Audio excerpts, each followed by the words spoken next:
Bapak, Ibu Majelis Guru, baik dari SMA 6, SMA 1, SMA 7, dan SMA 8 yang kami hormati. Kegiatan in-house training kita kali ini ada beberapa materi yang akan kita laksanakan. Yang pertama itu pembelajaran saintifik. Kemudian nanti yang paling penting sekali ini adalah penilaian autentik, yang memang sekarang untuk SMA 6 sedang mencoba melaksanakan penilaian autentik ini karena sudah menjadi penyelenggara kurikulum 2013. Kemudian yang berikut pengembangan bahan ajar, dan untuk besok itu pengembangan RPP. Untuk satu hari itu pengembangan RPP. Mudah-mudahan kita bisa merumuskan nanti bagaimana betul RPP yang dituntut oleh kurikulum 2013. Jadi mungkin banyak hal, mungkin ada beberapa perubahan nanti dari segi RPP-nya. Nah, ini yang kita fokuskan.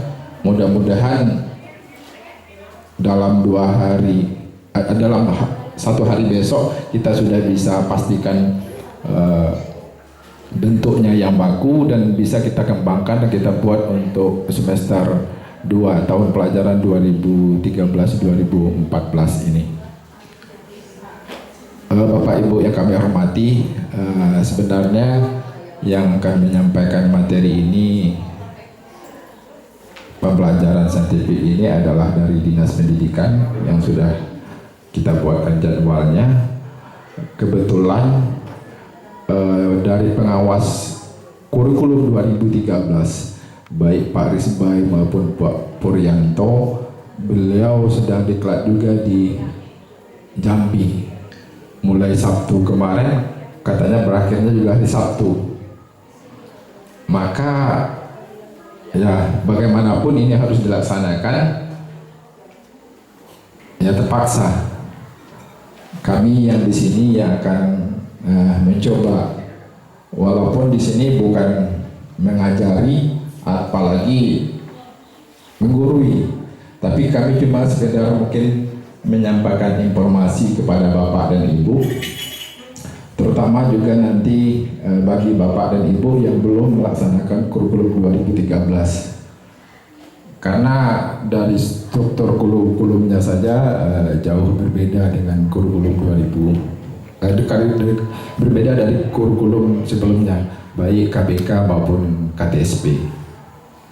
Ya, jadi untuk materi yang pertama ini akan disampaikan oleh Bapak Usi Rumuskarta, yang kebetulan juga beliau ini baru hangat-hangatnya kemarin baru balik lagi dari Jambi, yaitu masih tetap membahas kurikulum 2013 khususnya dalam mata pelajaran sejarah. Jadi mungkin masih baru dalam ingatan beliau bagaimana betul pembelajaran saintifik itu yang sesungguhnya. Untuk tidak memperpanjang waktu, kepada Bapak Usi kami persilakan. Terima kasih Pak Sarif. Bismillahirrahmanirrahim. Assalamualaikum warahmatullahi wabarakatuh. Nabi Islam Madinah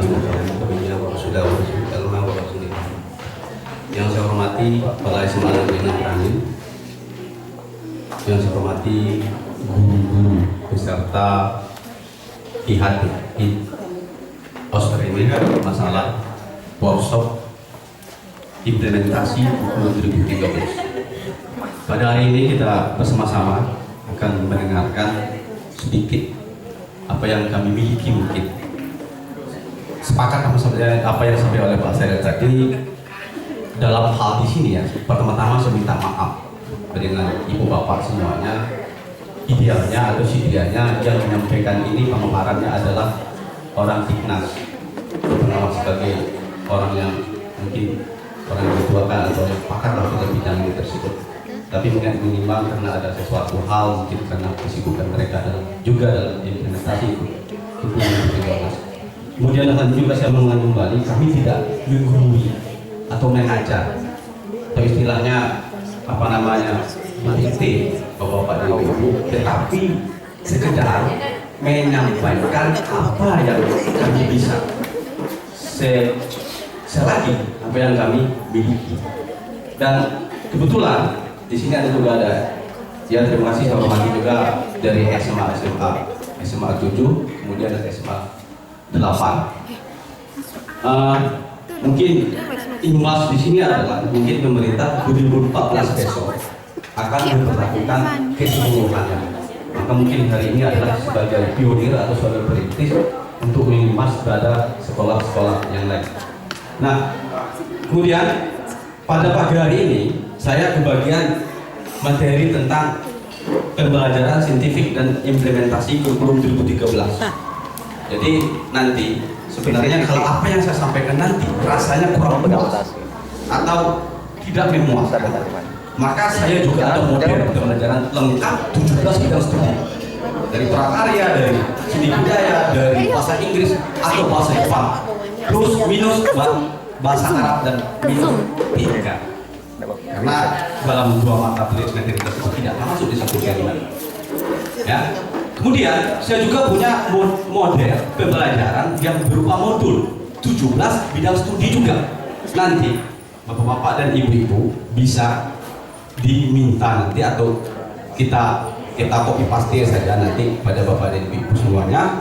Ini mungkin tidak diberi atau pada waktu ini mungkin dari eksplorasi kami dengan berfantasi dengan internet, maka dapatlah ada 17 model pembelajaran dan juga menjadi arsip dari kurikulum SMA 6 Merangin. Kemudian juga termasuklah model pembelajaran pada siang pagi hari ini. Kemudian tidak panjang lebar, mungkin pada sesi pertama ini saya akan membahas tentang pembelajaran saintifik. Ke depan mungkin ada yang kurang paham dan kurang jelas, nanti pada fase ketika saya menyampaikan aturan apakah boleh langsung bertanya atau belum dapat atau disampaikan juga dulu nanti boleh cut ya, itu ya.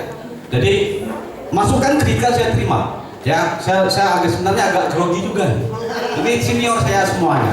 Sebenarnya tidak patah sebenarnya, tapi karena kebetulan sesuai dengan situasi dan kondisi, karena sejarah pada tahun ini nampaknya mendapat perhatian daripada pemerintah. Itu ada 5 jam, ada 2 jam sejarah wajib dan 3 jam sejarah peminatan. Ya, mudah-mudahan ke depan nanti ada wacana mungkin akan di ujian nasional. Dan insya Allah mungkin kita berdoa saja ya bagi yang punya studi sejarah di sini, sehingga tidak istilahnya maaf saya ngomong mungkin tidak dipandang sebelah mata lagi guru bidang studi sejarah, tapi 2 belah mata dipandang nanti. Baik Bapak Ibu semuanya, jadi pada yang pertama kita lihat, kita tampilan slide ini kopean sebenarnya ya. Sebenarnya kalau secara di luar kepala mungkin ya pas-pasan, mungkin lupa mungkin ya. Tapi kita jelas ini kita sama-sama menganalisa. Masukan kritikan sangat saya terima pada hari ini atau pagi hari ini dalam rangka untuk mencari format yang sebenarnya apa itu pendekatan saintifik, pembelajaran saintifik, dan kenapa pembelajaran saintifik ini menjadi salah satu rule atau semacam mom daripada pemerintah untuk pada hari ini siswa-siswa dan seluruh Indonesia mendapat porsi khusus. Tapi sebelumnya kami sampaikan dulu rasionalnya ya. Mengapa kurikulum 2013 ini berlaku? Kita ada KTSP 2006 sebelumnya. Sebenarnya sudah mantap.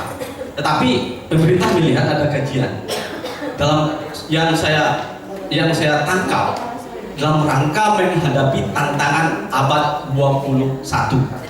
Dalam kata lain, saat ini jumlah penduduk Indonesia itu yang produktif itu umur 15 sampai 64 tahun, kurang lebih 70%.